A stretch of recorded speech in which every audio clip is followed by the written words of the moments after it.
मैं सर्वाधिक ऊंचाई पर मेघों के भीतर पहुंच गया।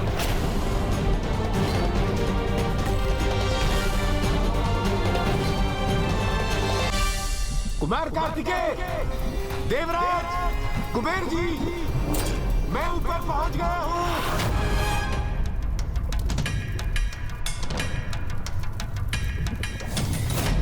आगे का मार्ग मुझे ज्ञात नहीं है वायुदेव। वायुदेव तो सीढ़ियां चढ़कर ऊपर की ओर गए थे, फिर उनका स्वर नीचे की ओर से क्यों आ रहा है? ये कैसे संभव?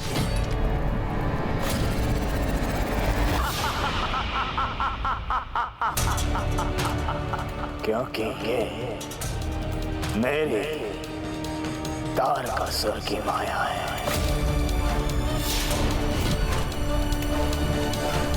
आप सभी ने सुना नहीं?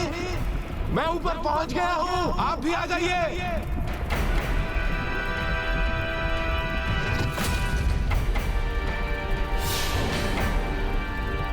वायुदेव!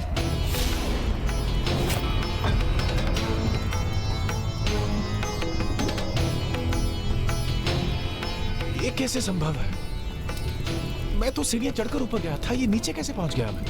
वायुदेव, क्या आपको वहां से नीचे जाती सीढ़ियां दिखाई दे रही हैं? हाँ कुमार कार्तिकेय, ऐसी सीढ़ियां हैं यहाँ। मैं इन्हीं सीढ़ियों का उपयोग नीचे जाने के लिए कर सकता हूँ।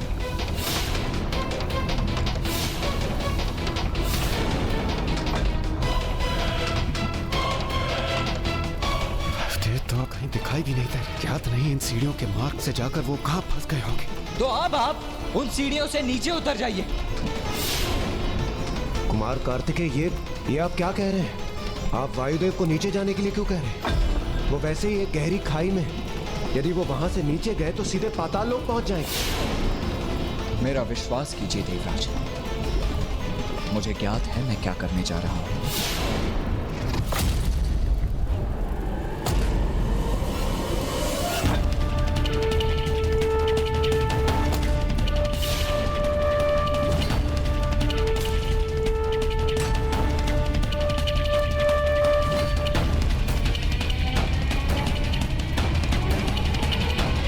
ये तो आपने स्पष्ट कर दिया कुमार कार्तिकेय कि आपने देव सेनापति पद अत्यंत शीघ्र ही ग्रहण कर लिया। कदाचित आपको अनुभव जो नहीं है। देवराज इंद्र हूं मैं, और मैं आपसे अनेकों गुना अधिक अनुभव भी रखता हूं। और मैं ये कहने पर विवश हूं कि आप ऐसे संकट काल में उचित निर्णय ले नहीं पा रहे हैं।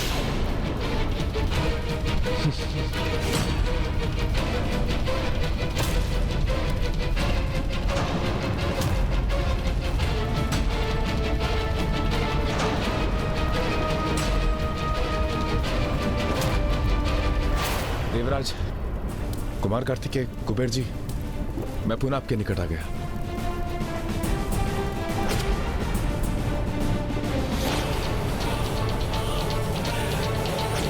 मेरे इस चाल को भी व्यर्थ कर दिया इस कुमार ने।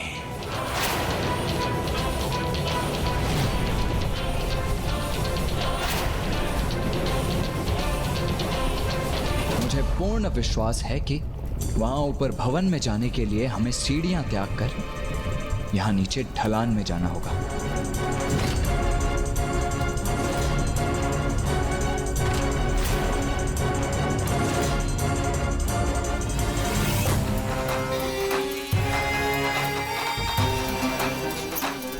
और सबसे पहले मैं जाता हूं और आप सभी मेरे पीछे आइए।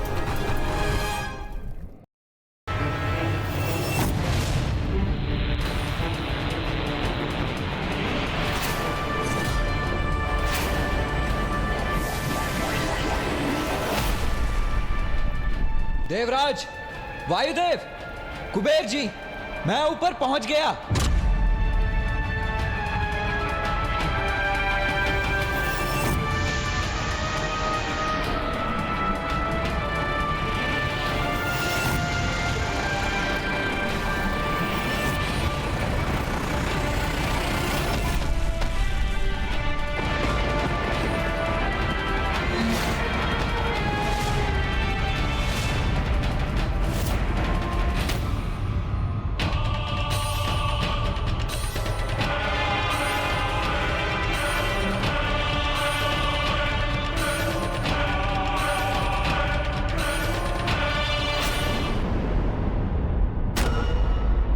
जो कक्ष इस भवन की चोटी पर स्थित है, जिससे मध्यम प्रकाश प्रवाहित हो रहा है, अवश्य वो वस्तु भी वहीं स्थित है। तो आपके कहने का अर्थ यह है कि अपने लक्ष्य तक पहुंचने के लिए हमें इस ऊंचाई को भी पार करना पड़ेगा। हाँ कुबेर जी।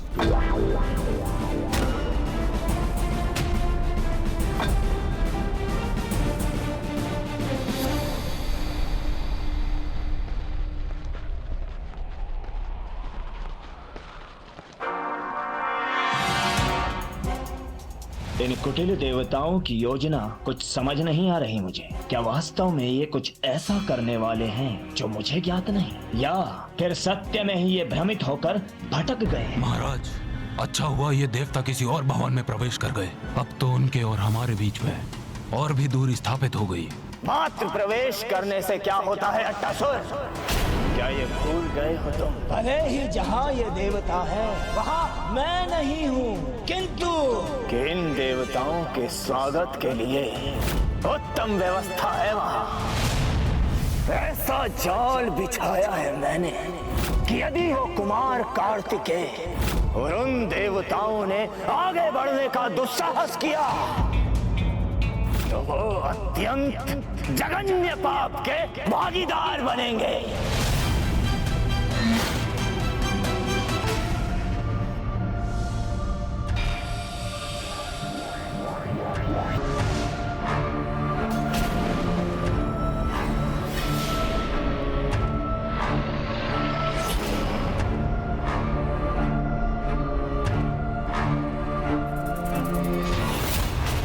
अब आएगा आनंद। हमें यहाँ से ऊपर जाने का कोई उपाय ढूंढना होगा।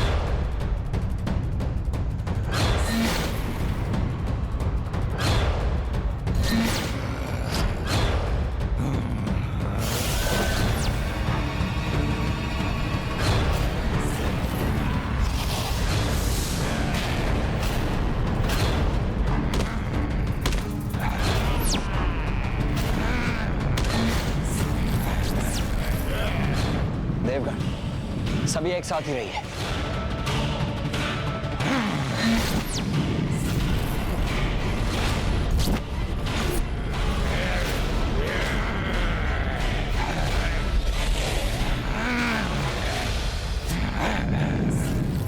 क्योंकि मायावी शोणितपुर में सब माया है, इसलिए ये आवश्यक नहीं कि वहां जो भी तुम्हें दिखाई देगा वो सत्य ही होगा।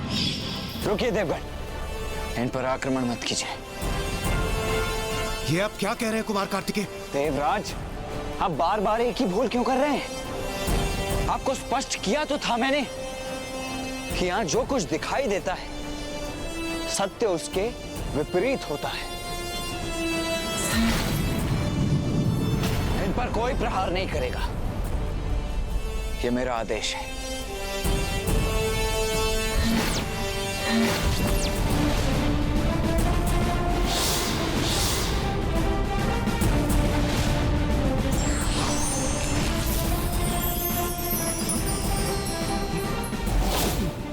ये क्या?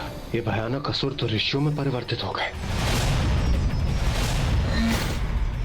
कहा था ना मैंने कि यहाँ जो जैसा दिखाई देता है वास्तव में वैसा होता नहीं है। आपने मुझे मुक्त कर मुझे कृतार्थ कर दिया। तारकासुर ने मुझे और मुझ जैसे अन्य अनेक ऋषियों को यहाँ बंदी बनाकर रखा है, और उसके माया जाल के कारण ही हम सभी भयानक राक्षसों के रूप में दिखाई दे रहे थे। किंतु आप लोग यहाँ क्या कर रहे हैं? ऋषिवर, हम सभी यहाँ उस खड़क को ढूंढने आए जिसमें तारकासुर के प्राण सुरक्षित है, जिसमें तारकासुर के प्राण सुरक्षित है, जिसमें तारकासुर के प्राण सुरक्षित है। क्या वे मेरा गुप्त भेद उस खड़ग के बारे में जानते हैं? मैं और अन्य ऋषिगण यहाँ तारकासुर के माया जाल में उलझे हुए थे। आपने हमें मुक्ति दिलाई, किंतु आप लोग यहाँ क्या कर रहे हैं? ऋषिवर, हम सभी यहाँ उस खड़क को ढूंढने आए जिसमें तारकासुर के प्राण सुरक्षित हैं, क्या कह दिया आपने? इतने ऊंचे स्वर में? इस भवन में होने वाली प्रत्येक गतिविधि को तारकासुर न केवल देख सकता है, अपितु सुन भी सकता है। खड़ग के विषय में ये क्या कह दिया मैंने? ये कैसी भूल हो गई मुझसे। अब तो तारकासुर को हमारा वास्तविक आशय अवश्य ज्ञात हो जाएगा। ऋषिवर, हम सभी यहाँ उस खड़ग को ढूंढ आए जिसमें तारकासुर के प्राण सुरक्षित हैं। हम सभी यहाँ उस खड़ग को ढूंढ हम सभी यहाँ उस तारकासुर के खड़ग को सुरक्षित में तारकासुर के प्राण सुरक्षित हैं। महाराज,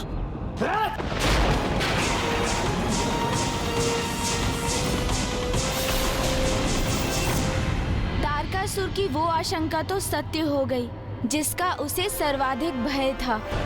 कुमार कार्तिकेय ने उसके माया जाल को भेदने का उपाय तो ढूंढ ही लिया था, किंतु अब उसे ये भी आभास हो गया था कि देवता उसके विशेष खड़ग को ढूंढ रहे हैं। और अब तारकासुर देवताओं को रोकने और उनकी योजना को असफल करने अपना संपूर्ण सामर्थ्य उसमें झोंककर जितना भी उसके वश में था वो सभी करने जा रहा था। मेरे खड़ग के रहस्य के बारे में इस कुमार कार्तिक को कैसे ज्ञात हुआ? कैसा खड़ग, कैसा रहस्य महाराज? ऐसा क्या है उस खड़ग में महाराज? मेरे प्राण है उसमें।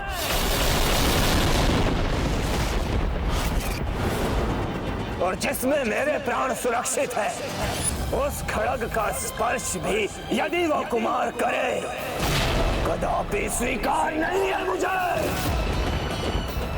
महाराज, महाराज, महाराज, महाराज, आप जहां भी जा रहे हैं मैं भी चलता हूं आपके साथ। मेरा कथन तारकासुर ने अवश्य सुन लिया होगा, इसलिए हमें अभी यहाँ से लौट जाना चाहिए। कुमार कार्तिकेय, मैं आपको कब से कह रहा हूँ, हम सभी को सुरक्षित कैलाश लौट जाना चाहिए और वहां एकत्रित होकर हमें विचार करना चाहिए। और वैसे भी ये संकट अब महासंकट में परिवर्तित होने वाला है। अब तो मेरी बात मान लीजिए और लौट चलिए यहाँ से। शीघ्र तुम एक सेनापति का दायित्व संभालोगे जो तुम्हारे लिए कांटों के मुकुट के समान होगा, क्योंकि ये दायित्व सरल नहीं होगा। उसे तुम्हें बहुत धैर्य और लगन से संभालना होगा। उचित है।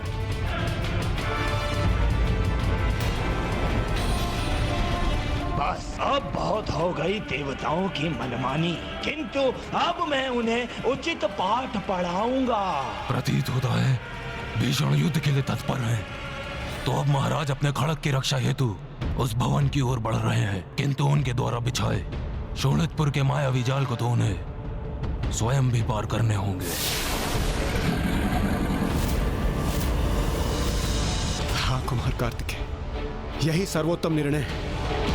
मेरा विश्वास कीजिए, मेरी अंतर्दृष्टि मुझे बार बार इस आगामी संकट को लेकर सजग कर रही थी, और यदि मेरे मुख से खड़ग का उल्लेख हुआ है तो अवश्य इसके पीछे कोई ना कोई कारण छिपा होगा। इसलिए हमें शीघ्र यहाँ से लौट जाना चाहिए। आइए चलिए। देवराज,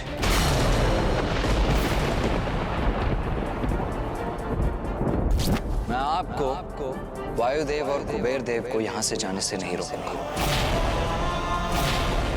किंतु मैं स्वयं कहीं नहीं जाऊंगा। मेरा दायित्व मात्र स्वयं मेरे या आपके प्रति नहीं, अपितु इन ऋषियों के प्रति भी है, जिन्हें तारकासुर ने यहाँ ऐसी दयनीय अवस्था में बंदी बनाकर रखा है। इसीलिए इस मायावी खड़ग को नष्ट कर इस मायावी शोणितपुर के विनाश का दायित्व है मेरा। उन सभी देवताओं के लिए जिन्होंने तारकासुर के अंत के लिए महादेव अर्थात मेरे पिता से मेरे जन्म के लिए प्रार्थना की, जिनमें आप भी सम्मिलित थे देवराज। उन सभी के लिए ये दायित्व है मेरा।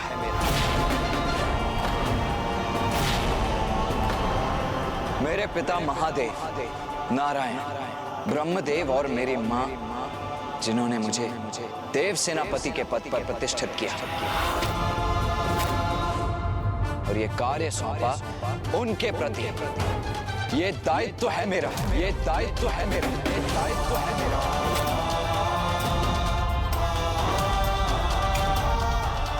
इसीलिए जब तक मैं अपना वो कार्य पूर्ण न कर लूं, अपने दायित्व को न निभा लूं, मैं शोणितपुर से कदापि नहीं लौटूंगा।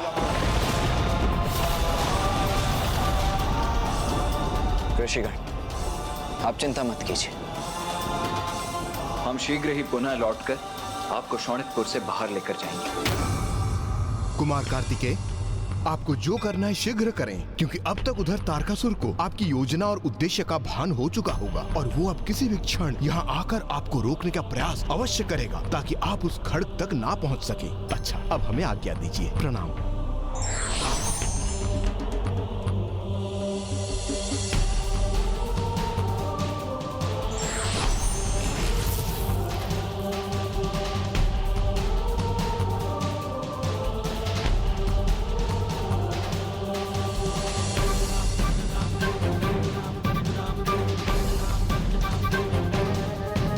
देवगण,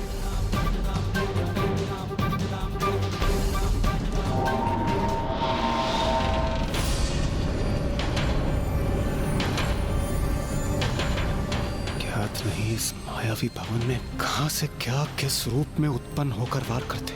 कहीं तारकासुर स्वयं ही ना पहुंचे। नहीं, मुझे अन्य देवताओं से बिछड़ना नहीं चाहिए, मुझे उन्हीं के साथ रहना चाहिए।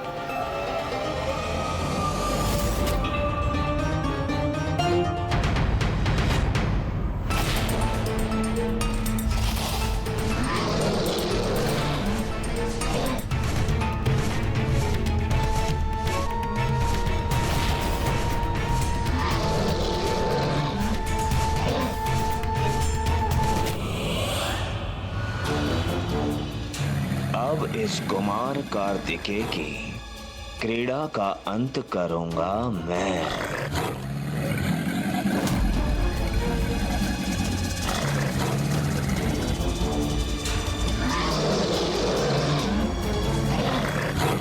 जो आशंका थी वही हुआ। महाराज की बिछाई बाधाएं अब उन्हीं के मार्ग को रोकने के लिए प्रस्तुत हो रही हैं। कोई बात नहीं, मैं नीचे जाकर उन्हें अपने पृष्ठ पर उठा लेता हूँ। महाराज, संभल कर। महाराज, मेरे आगे आपके ही बिछाए जाल है। आइए, मेरी पृष्ठ पर आरूढ़ हो जाइए।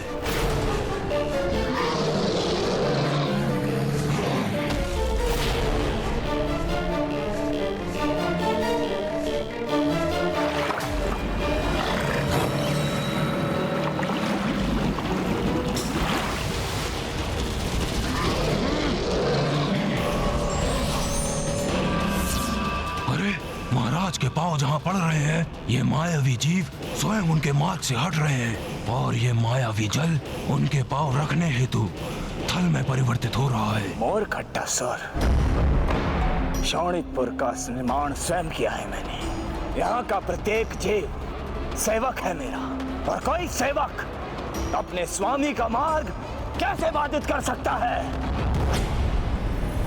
इधर तारकासुर अपने प्राण सुरक्षित करने और कुमार कार्तिकेय के साथ तीनों देवताओं का अंत करने तीव्र गति से अपने भवन की ओर अग्रसर था, और उधर कुमार कार्तिकेय, देवराज इंद्र, वायुदेव और कुबेर जी उसके द्वितीय स्तर पर पहुंच चुके थे। वहाँ क्या हुआ उनके साथ?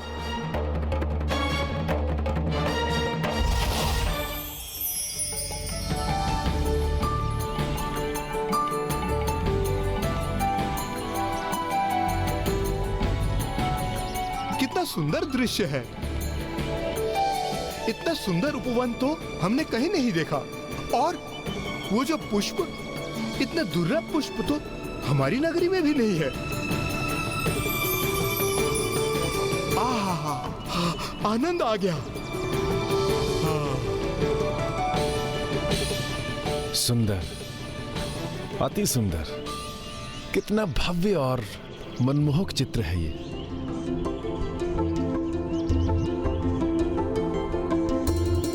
अद्भुत। देवगण, सावधान रहकर आगे बढ़िए। उचित है कुमार कार्तिकेय।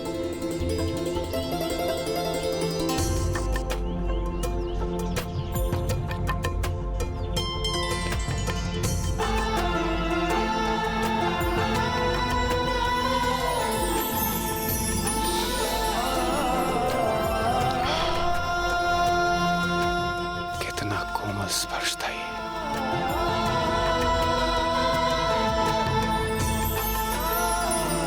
कितना अद्भुत पुष्प है ये।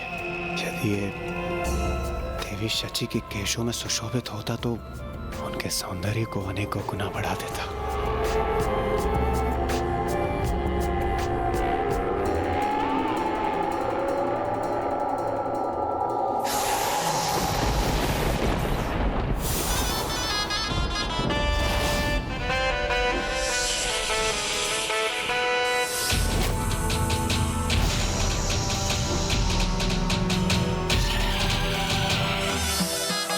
ये तो किसी भयंकर असुरी जंतु में परिवर्तित हो गए।